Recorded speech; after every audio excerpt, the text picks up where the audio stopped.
Dijo que podría hacerme caminar otra vez. Y lo peor es que tenía razón.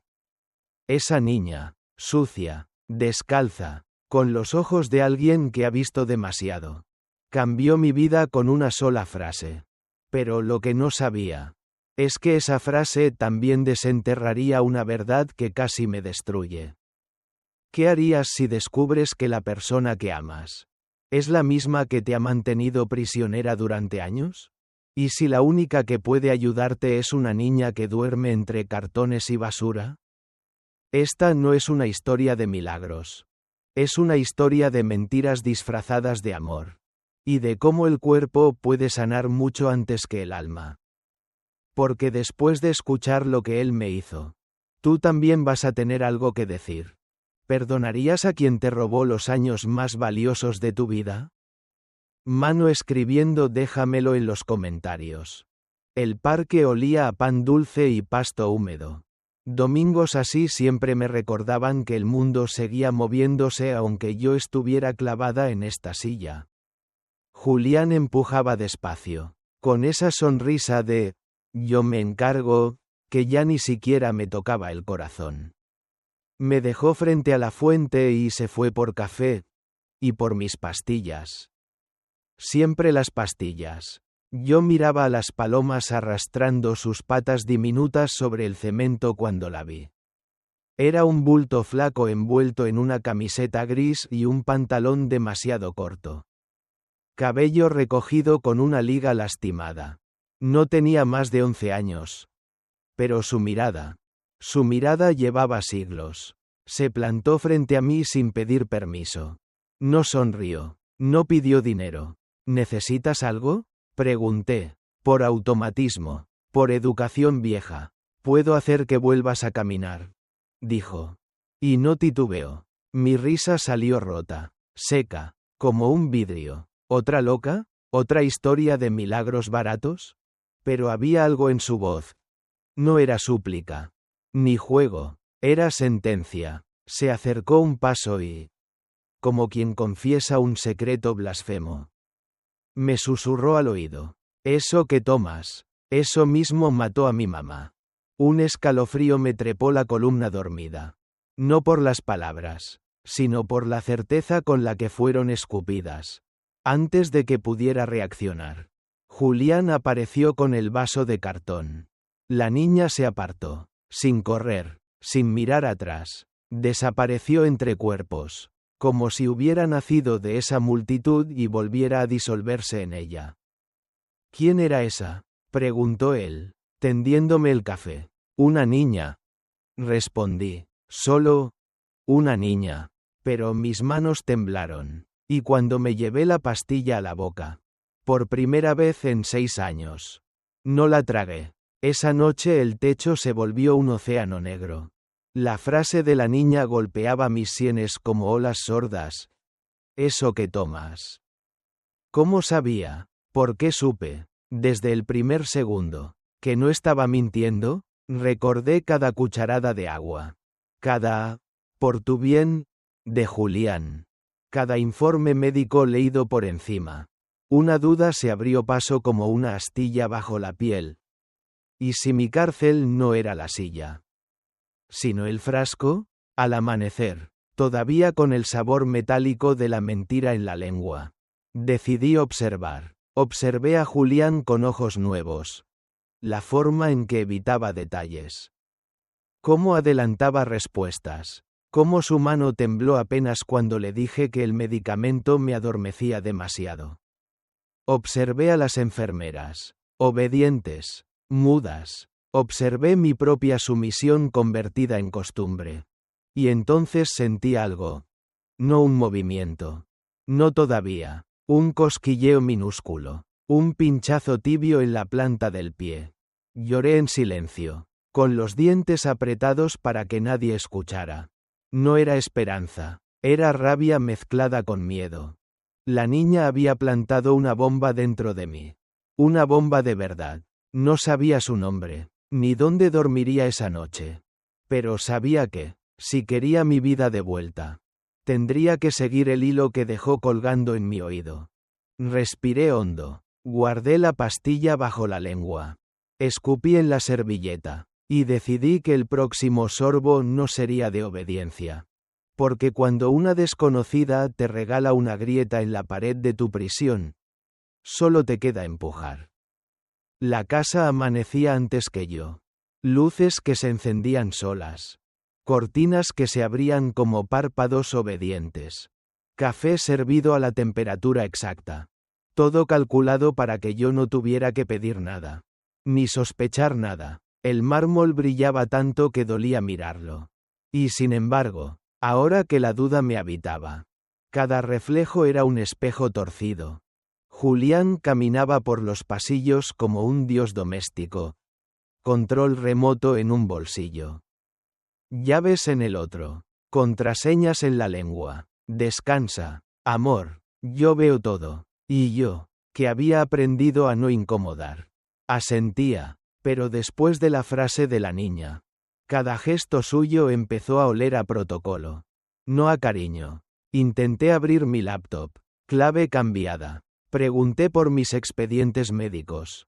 Los tengo yo. Es más fácil. ¿Fácil para quién? Las enfermeras entraban y salían como sombras entrenadas. Sonreían sin mostrar dientes. Respondían sin decir nada. Si preguntaba por alternativas de terapia, desviaban el tema con la destreza de quien teme perder su trabajo. Mi cárcel tenía piscina climatizada, biblioteca con primeras ediciones y cámaras de seguridad en cada esquina, menos en la esquina de mi libertad. El lujo era la anestesia perfecta. Nadie sospecha de una jaula cuando las barras son de oro. Empecé a contar el tiempo entre pastillas. No por dosis, por obediencias. Empecé a notar cómo, después de cada medicación, mi lengua se dormía, mis párpados pesaban, la rabia se aplacaba. ¿Cuántas veces había confundido sedación con paz? La traición no llega siempre como un golpe. A veces es un abrazo que dura demasiado. Por tu bien, que suena igual todos los días hasta que descubres que tu voz ya no cabe ahí. Yo ya no podía seguir siendo la mujer que agradece cadenas pulidas. Tenía que romper algo. El silencio. El horario. El frasco. Y para romper, primero tenía que conocer el mecanismo. Observar dónde apretaba. Dónde dolía. Esa noche, mientras Julián dormía boca arriba, respirando como si nada en el mundo pudiera alterarlo. Yo abrí el cajón del buró. 6 frascos blancos con etiquetas verdes. Todos idénticos. Los alineé sobre la sábana como si fueran las piezas de un crimen que recién descubro que soy yo misma. Neurodexar. El nombre me ardió en la lengua. No iba a tragar más sin saber. No iba a seguir llamando amor a lo que me apagaba. Porque en una jaula de oro, el primer escape siempre empieza por una decisión pequeña. Decir no. La primera vez que no la tragué, el corazón me golpeó las costillas como si quisiera escapar antes que yo.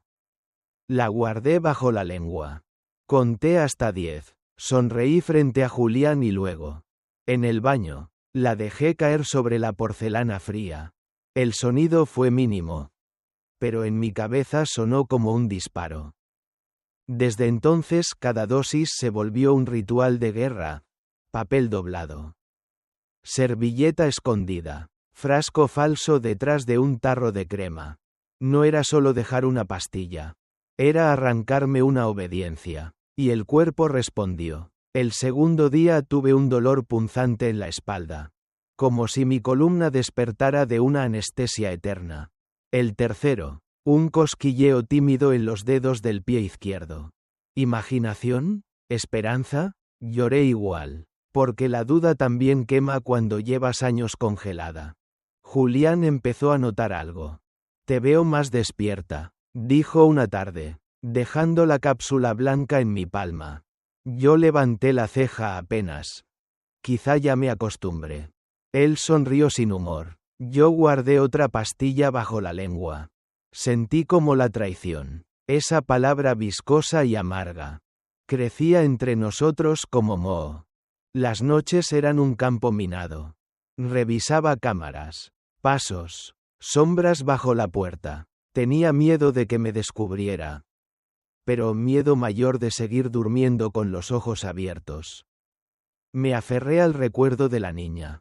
Tenía que encontrarla. Tenía que saber más. Un día la vi de lejos, cruzando el parque con una mochila raída. La seguí con la mirada hasta que se perdió tras un puesto de churros. Me juré que no sería la última vez que la dejara ir. Porque esa píldora no solo callaba mis músculos.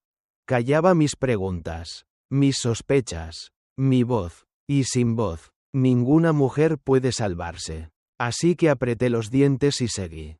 Guardé 3, 5, 10 pastillas. Conté mis latidos como quien cuenta municiones. Cada cosquilleo en mis piernas era un mensaje en código Morse. Estás viva.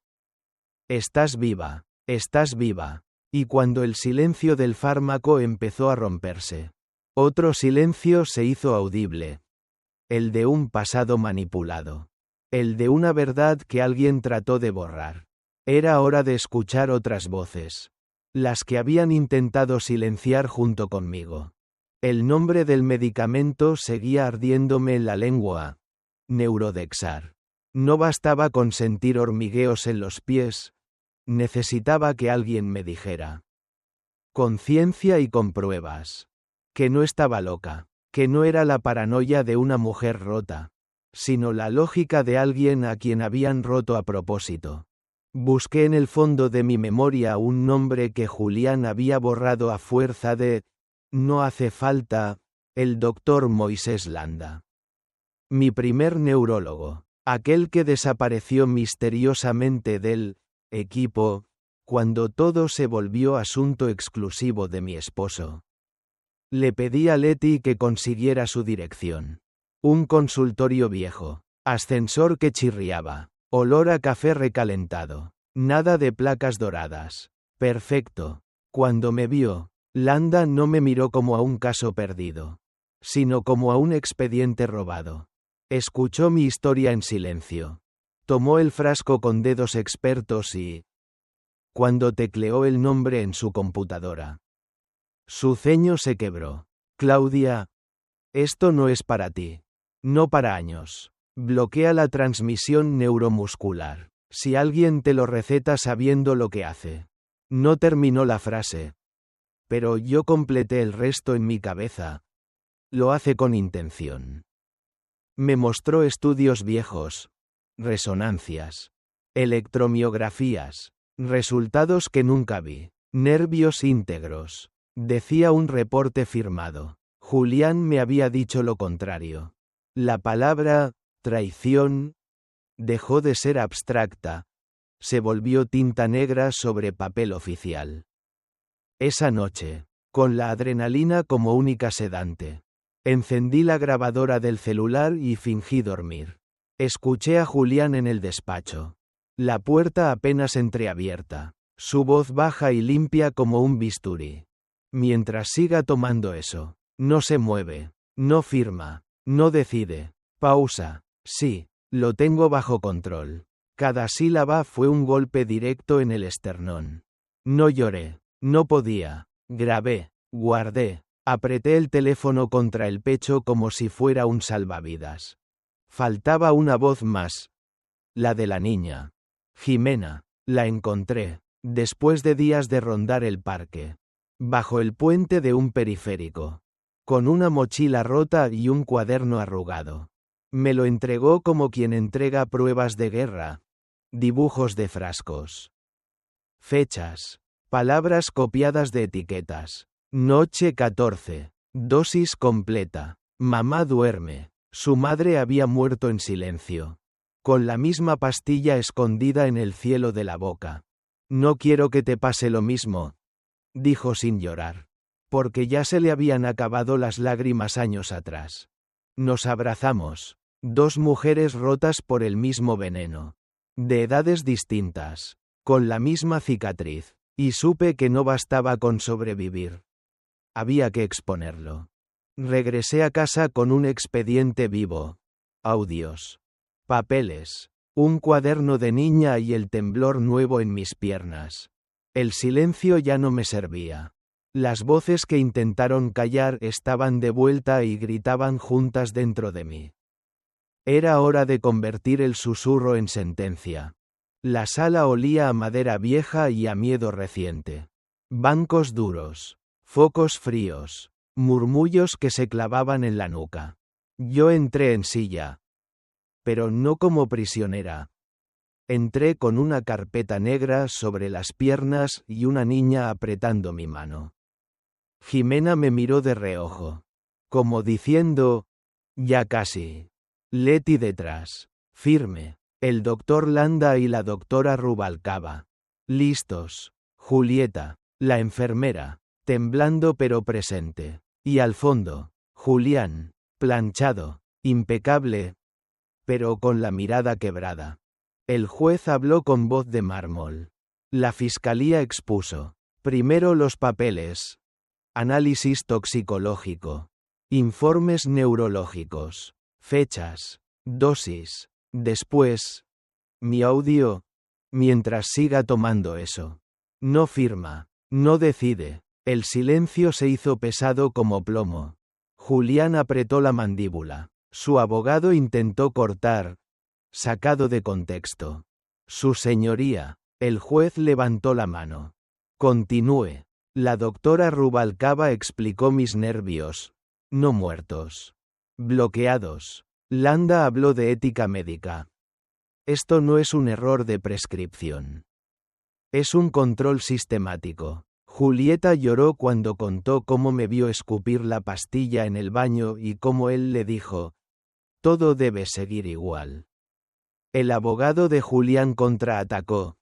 Paranoia post-trauma. Histeria. Influencia de terceros. Palabras viejas para tapar crímenes nuevos. Entonces me tocó. No quería ser la víctima sollozante que ellos esperaban.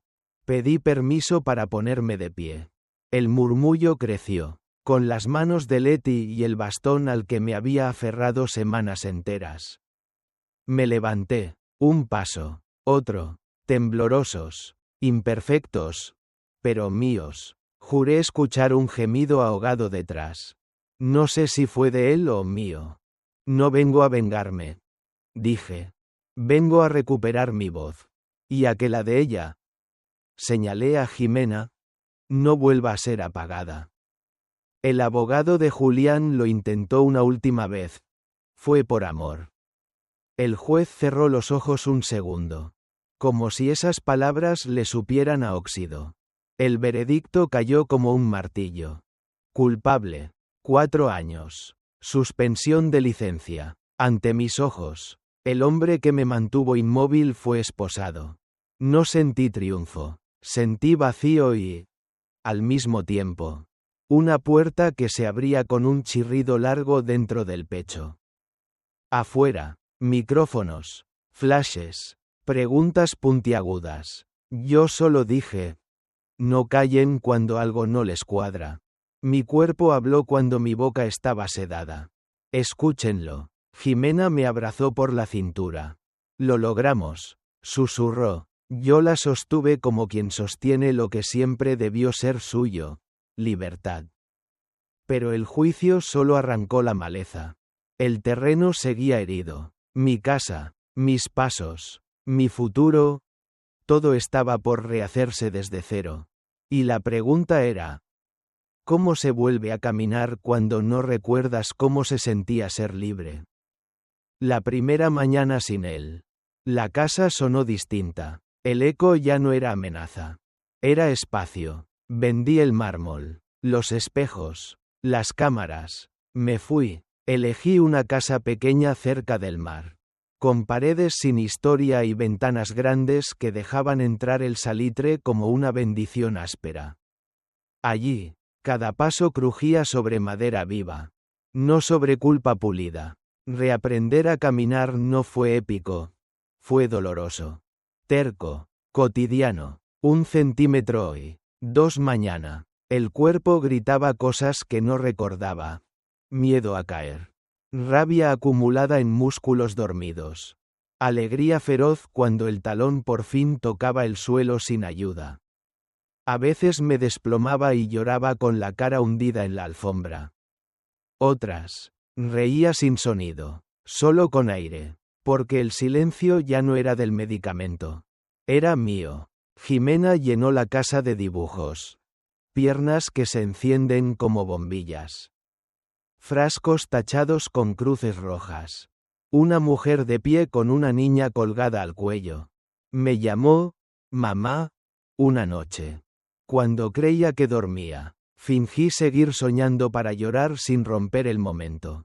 Iniciamos papeles, entrevistas, preguntas frías de trabajadoras sociales. Respondí todas con una certeza nueva. No quería salvarla, quería caminar con ella. Fundé, Libres, un pequeño centro para mujeres que sospechan de lo invisible. El control disfrazado de cuidado. Llegaron voces temblorosas, ojos apagados. Les mostré mis cicatrices, mis audios, mis pasos. Ellas me dieron los suyos. Entendí que mi historia no era excepción. Era espejo. Un atardecer. Jimena corrió por la arena. Descalza, con el mar lamiéndole los tobillos. Se giró y me gritó. «Corre, mamá, tú puedes». Apreté el bastón. Lo solté. 2 pasos. 3. El cuarto fue una caída torpe entre risas y arena. Me levanté sola, no para huir, para alcanzar. Ahora sé que la justicia te devuelve el derecho a moverte. Pero la libertad es decidir hacia dónde. Yo elegí hacia adelante. Aunque duela, aunque tiemble. Sin embargo, este no es un final. La libertad, como el cuerpo, necesita ejercicio diario. ¿Quieres saber cómo seguimos construyendo, libres? ¿Y qué pasó con otras mujeres que llegaron después? Entonces sigue conmigo, porque la próxima historia ya está tocando la puerta.